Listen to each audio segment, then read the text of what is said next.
भोजपुरी हा हमर माँ, भोजपुरी हा हमर माँ, भोजपुरी हा हमर माँ, अरे माँ के प्रणाम हमार। इनकरे से शुरू होवेला, इनकरे से शुरू होवेला रोज के जीवन हमार, रोज के जीवन।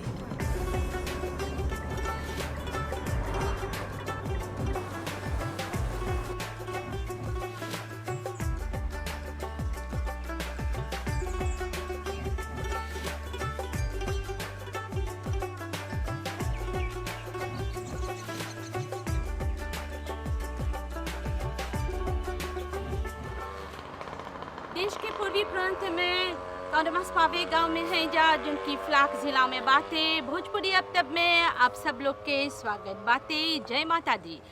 नवरात्र में मौसम बहुत ही खुशनुमा रहेला। सकब जा बोले मॉरिशस में आमतौर पर नवरात्रि जोन बातें वो सर्दी के बाद गर्मी में शुरू हुएला शारदीय नवरात्रि, और इस दौरान खास रूप से भगवती माता दुर्गा के पूजा अर्चना करल जाला, ओकर नव रूप के आराधना करल जाला।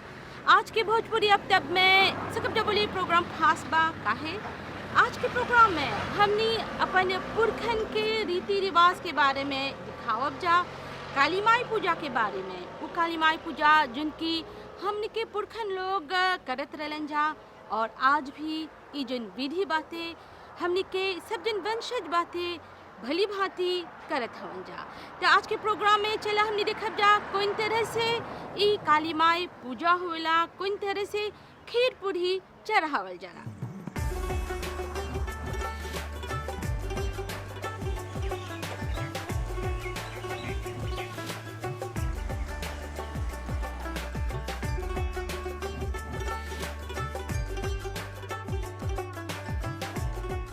तेजन कौडमास गांव बाते बहुत ही सुंदर गांव बाते, जहाँ पर नदी बहत बाते और ई पर्वतमाला से भी घिरल बाते।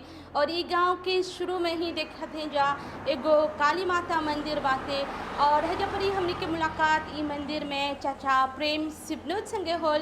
चाचा जी नमस्ते। यहाँ हमनी के गांव में जो है बहुत भक्त लोग है।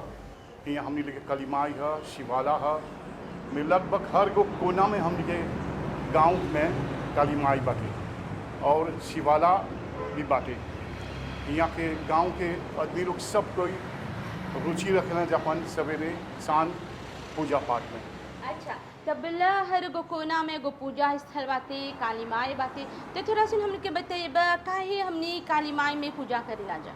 हाँ, काली माई में हमने पूजा करेला जा। हमने खाली काली माई में नहीं, शिवाला में भी में काली माँ के महत्व जो हटे हमने आइला जा मांगे फरी सांझ के कि काली माँ हमनी के जितना बाटे दुख हमनी के दूर कर दिया, लड़का लोग के सब लोग अच्छा से रखिया। आप लोग ये सब पूजा करत हो जा, क्या जो नवा पीढ़ी बाती नौजवान लोग हवन जा वो लोग ये परंपरा के ये रीति के निभावत हवन जा? नहीं, अभी वाले जीजू जहाँ चला नहीं जा। हम ही यहाँ गो तेमुआ ओकिलिया यहाँ पर हर मिसा दिखेला। काली माई में हम हर दिन माँ जी के अभिषेक होला यहाँ, तो दिखीला जेनेस लोग के पार्टिसिपेशन बहुत मिनिम है।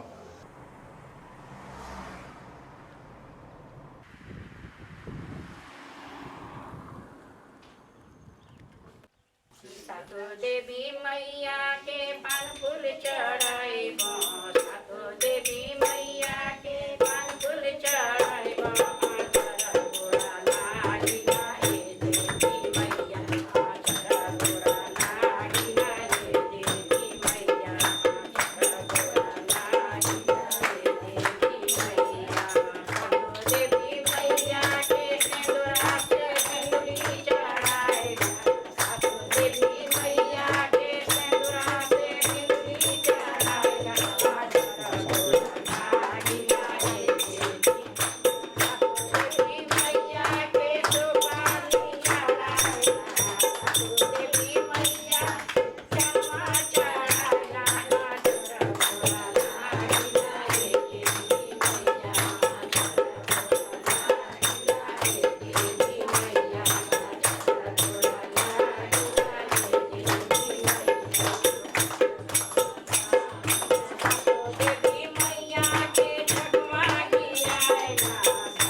तो भोजपुरी अब तक में एक बार फिर से सब दर्शक लोग के स्वागत बाती। तो अभी हमने है जहाँ कौड़ी मास्क पावे में पेचित काबान के जोन काली माता मंदिर बाते अक्ति हमने बोलने रहनी जा कि आज के प्रोग्राम में हमने आप लोग के ई दिखावब जा कि जोन 7 गो देवी बाते उनकरा कौन तरह से खीर पूरी चढ़ाएला जा। दादी नमस्ते। अच्छा तो दादी जैसे कि बोलनी जा आज हमने आल हैं जा ई दिखत है जा कौन तरह से आप लोग खीर पूरी चढ़ावत हवा जा 7 देवी लोग खातिर। तो हमने के बतावा ई पूजा काहे करेला जा। ये पूजा काहे करेला साहब कोई के लड़का मलाद हो गल बा कि कोई के बड़े दुबरा त मनती करी छे देवी माँ के कि हमार लड़का चाहे तो हम खीर पूरी चढ़ावो। और ई तरह से पूजा करे की तो कहाँ सीखला। पूजा करे के अब छोटा से मंदिर जाता तब छोटे से पूजा करके सीखला है कि कैसे देखो बच्चा मलाद हो गल देखो मनती करते थी देवी का माँ के रोटी चढ़ावो पूरी खीर पूरी तो अच्छा हो गया ताकि चढ़ाईला सा। तो अब नानी हमने के ई बतावा कौन तरह से तू ई पूजा करेला। खुश रहिला पूजा करे की जब मन करेला तब पूजा करे आइला कब प्रसादी चढ़ा देला। और काहे ई खीर पूरी ही चढ़ावेला जा तू 7 देवी के। हवे ओकर अथिया चढ़ाई के हमें चढ़ाइला सा। हाँ जिन तरह से आज ई पूजा करल जाता अक्ते हमने के जोन पुरखन लोग रहलन जा वो लोग ऐसे ही करत रहलन जा। हाँ उन लोग ऐसने करत रहन जा खीर पूरी सब चढ़ैन जा ओकर प्रसादी चढ़ैबा ओकर खीर पूरी चढ़ैबा ओकर छाक गिरैबा सब पूजा होला ओकर देवी माँ के। त तू तोहर जोन बहू बाते तोहर बेटी बाते ओकरा भी सिखैले हवा ई तरह से पूजा करे के। हाँ वो लोगों चढ़ावेलन जा वो लोगों करे आवेलन जा लड़का लोग। आगे ऐसे नहीं रहल 7 गो देवी रहल पूजा करत अति सर आप सगरो छोटा छोटा मूर्ति महावीर स्वामी जा कैसे अंगना में बा छोटा छोटा मूर्ति रहल तो अब साँझे हो गल बा अभी। ई पूजा के बहुत 10-5 के बहुत सुविधा रहेला 10-5 आवेला पूजा करे। हम तो छोटा से बेटी पूजा करत रही तो जाइला पूजा उजा करे बहुत हम बहुत खुशी रहीला 10-5 करेला पूजा जे हमनी के सब 10-5 के भला से भला हो। तो आज के प्रोग्राम में हमने देखब जा कौन तरह से हमनी के जोन 7 गो देवी बाते उ लोग के खीर पूरी चढ़ाएला जा। और है जब देखे थे जा काफ़ी उत्साह बाते जोन भक्तगण है जब इकट्ठा होलवन जा। तो हमने के थोड़ा सुन बतावा आप खीर पूरी चढ़ाई बजी कौन तैयारी करेला। तैयारी करेला स ओकर खीर ओकर पूरी रोट लड्डू चना ओकर पान फूल ओकर छाक अच्छा सब पारे करेला स नहा धोआ के तब आइला स काली माई 7 देवी के ओकर पानी से सब छिड़कीला स तब पत्ता सब बिछा के तब ओकर खीर पूरी चढ़ाइला स। अब कैसे कोई के मनती रहेला कोई खुशी के मारे अपन आवेला कोई अच्छा रहेला तो आवेला अपन आवेलन से सब पूजा करके अब जाइला स। भूल चुक कर हो तो अपन मांग लीला से ऐसे करके मुझे सब माँ क्षमा करिए हमने के कहीं कुछ में कुछ चुकल हो सके और हमने पर प्रसादी चढ़ाई ला काहे सुखी शांति रही हमने के देवी माँ के चढ़ाई ला जब मैं अपन खातिर नहीं 5 खातिर नहीं सब गांव की सबके रक्षा करी जब मैं। हाँ मैं थोड़ा दिन से पूजवा करते तनी जस्ती कुमार जा अब जस्ती जब जितना सकबा ओके दिल ठंडा करे ओकरा जस्ती तोरा ओहू तोरा रक्षा करी ना पूजा जितना कर बता तोहरा ओहू देती करी। अब तक जब लाज हो जाला ढेर तब तनी जस्ती प्रॉब्लम हो जाला कुछ के बता मांगे चल माँ से रक्षा ना तो तनी दुख सुख होई तनी शांति होई। काहे खाली महिला लोग औरत लोग ई 7 देवी के पूजा करेलन जा। जेकर जैसे चलाल बा करे के उसने करी बड़ा आदमी लोग करले हवन जाता चाहे हमनियों के करे के आवेला जा जेकर खुशी ते आयन अब अपन पति पत्नी के संगे पूजा करियन तो अच्छे बा। जो महिला लोग हवन जा वो लोग देवी के रूप हवन सा शक्ति हवन जा ई वजह से शक्ति ही शक्ति के पूजा करेला और आप लोग जब शक्ति के पूजा करेला तो आप लोग के भी शक्ति प्राप्त होएला। हाँ, काली माँ के कृपा से अब से हमनी अपन शक्ति अनुसार जैसे आयला सबन पूजा करे तो हमनियों के काली माँ के शक्ति मिलेला। अपन खीर पूरी चढ़ाव से हर बरिस बड़का पूजा होला हियाँ। काली माँ जो हवन हमनी के बड़ी शक्ति बा उनमें। हमने अपन पति के साथ बरिस में एक हाला कि 2 हाला आइला जाते पूजा करेला सते खीर पूरी रोट लड्डू सब चढ़ाइला जाते और हमनी के बड़ी शक्ति देवेलन काली माँ। तो सातगो देवी के पूजा करेला जा सब बजे हमने के बताया इस सातगो देवी के नाम कुछ है? हाँ, तो जैसे दुर्गा माँ के 9 गो रूप रहेला तो काली माँ के 7 गो रूप है। तो 7 रूप में ओकर नाम चिफेरा है। जैसे कि काली माता बा, बंदी माता बा, फुलवंती माता बा, शीतला माता बा, संबे माता बा, ये सब ओकर नाम है। काली माँ के जो 7 गो नाम वो जिफेरा नाम है, ओकर जिफेरा रूप है और एक जिफेरा फांसों से ओकर पूजा वो होइला तो ओकर प्रसाद वो जिफेरा रहेला। दुर्गा माँ के प्रसाद से कैसे अलग रहेला काली माँ के प्रसाद? जैसे बोले सा काली माँ के ओकर स्पेशल फूल चढ़ाइला सा, काली माँ के सकब सा जैसे दुर्गा माँ के लाल फूल चढ़ाइला सा, पियर फूल चढ़ाइला सा, काली माँ के सकब सा पियर फूल चढ़ाई और करिया फूल चढ़ाई। जैसे करिया फूल नहीं मिलेला हमनी के तो गेंदा के फूल से भी करीला सा। काल रात्रि ओकरे रूप है, काल रात्रि के रूप में तो 7 देवी मिलेला हमनी के। काली माँ के पूजा चाहिए करते रह के बस कि यही हमनी के गांव के रखवाला है। सबले आगे यही बातें तब हमनी आप सब तब यही हमनी के रक्षा करी। जब हमनी का पूजा करब सा तो ई हमनी के देखी फिर मजा कैसे हमनी का लड़का है सा वो हमनी के रक्षा करी। तो हम बोती चाहिए कबो ने भुला के काली माँ के पूजा करे के कि स्त्री रही कि पुरुष रही सब साथ में आई के बस कि माँ सबके रक्षा करेला। काहे हमनी के जोन पुरखन रहलन जा वो लोग ई काली माई के स्थापना करले रहलन जा। साथ में जब हमनी के पुरखन आ जा तो लोग के रामायण रहल और लोग के मन में आस्था रहल भोलेनाथ शिव शंकर भगवान और दुर्गा माँ तथा काली माँ जो लोग के साथ में रहलन भारतवर्ष में। जब अलन जा हियाँ तो सब कोई के स्थल मिलल जहाँ कारोकान के बीच में हुए पर अपन घर बना के रहलन जा, क्योंकि गांव तो नहीं रहल। जो लोग के स्थल मिलल कार्य करे के काम करके अपन पेट पाले के लड़का लोग के पाले के कारों के बीच में अपन घर बना के हुए रहलन जा। अब वो लोग के पूजा के स्थल तो न बैठका रहल न कोई स्थान रहल मंदिर सब वगैरह बनाए के। तो वो लोग के काली माँ के स्थान कहाँ दिहन जा तो काली माँ के स्थान ई रहल कि गांव और शमशान के बीच, क्योंकि काली माँ के एगो आस्था हमनी के रहल काली माँ की कि हमनी के बचाई जे हमनी के बड़ा लोग जो करलन सा जो रखलन सा वो में हमनी आज ले गते गते जैसे प्राण प्रतिष्ठा करला से कोई स्थापना के साथ हव प्राण में हमनी हर भक्ति हर गीत हर पूजा हर समय में आके जब हमनी भक्ति देला सा तो वो शक्ति बन के हमके वापस मिलेला।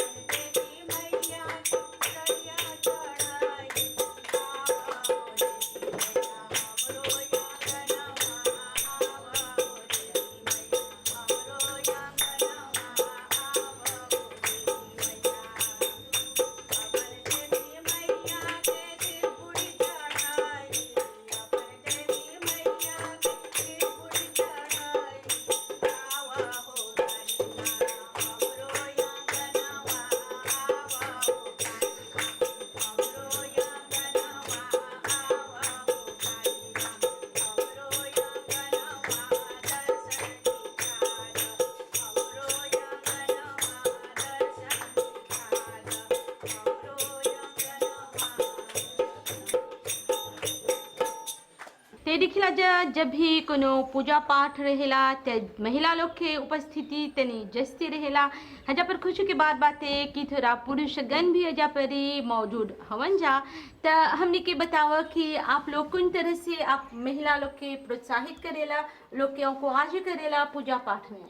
हम न्यू आजे सा मी पूजा साइके पूजा करके लामे देवला सा हम लामे देला सा हर बरिस यहाँ ढेर पूजा होला। हम ये काली माँ हम ये शक्ति देवला कोवास देवला सगेला से कुछ करे नहीं। अच्छा, आप भी काली माई में खूब पूजा करेला जा? हाँ, ऐसे आला से लोकाजों मिलेला तो आके मजे पूजा करे सा और तैयारी करे सा संगे जे कैसे कैसे बुढ़िया बता जे जे हर दिन जब सब काली माई पूजा करे तो हर दिन आके फजी से उठ के खुद में लेके घर तनी से लेके तनी सफा तनी कैसे पूरी छाना था तो पूरी निकाले के खुद में लेके तनी काली माई आगे एगो वैता से पगला ऐसे नहीं रहा एगो मेल रखा है और आगे जो बुजुर्ग बनेले रहन से छोटा सा साथ देवी अवसर ला आई बड़ी वैताओं के जब से मूर्ति डाल बा और गोपुआ ऐसा बनैनी सा तब से मौसे हर बरिस बड़ा बड़ा पूजा होला है जब पर आ ढेर छोटा लोग आवेलन से जब पूजा भी करे दूसर गाँव से हर मौजी के आवेलन से जेके जैसे लोग जो मेला आके पूजा करेंगे।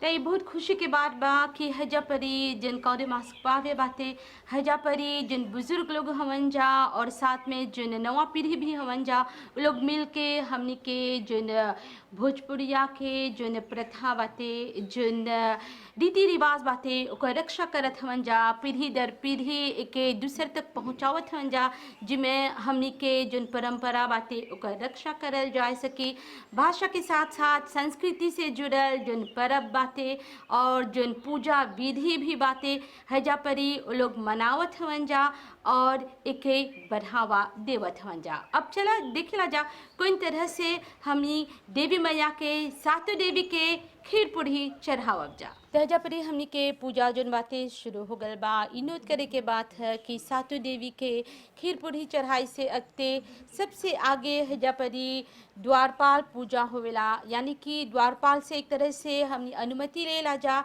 जिसमें हमने के जो पूजा बातें उस सफल रही और द्वारपाल के अलावा हजा परी जिन भैरव देवता बातें जिनकी काली माँ के गुरु समझल जाला उनकर भी पूजा करल जाला तब एक बाद सातों देवी के खीर पूरी चढ़ावल जाला।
देवी मैया के गिरावा हो लवंग हकवा।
तहजा परी आज के हमनी के जो पूजा बातें संपन्न हुआ था, आप लोग देख जा कोई तरह से भक्ति भाव से हैजा परी काली मैया के पूजा करल गल, अर्चना करल गल, उनकरा खीर पूरी चढ़ावल गल, कोई तरह से उनकरा सिंदूर लगावल गल, उनकरा छाक भी गिरावल गल। तो भोजपुरी अब तब में आज हमने ई काली मैया के सातों देवी के पूजा दिखैनी जा, कोई तरह से हमनी के जन पुरखन लोग रहलन जा अपन संगे ई रीति, ई विधि, ई परंपरा अन्य रहलन जा। तो आज के प्रोग्राम में इतना ही, एक संगे हमनी के अनुमति द। नमस्ते। भोजपुरी हा हमर माँ, भोजपुरी हा हमर माँ, भोजपुरी हा हमर माँ, अरे माँ के प्रणाम हा माँ।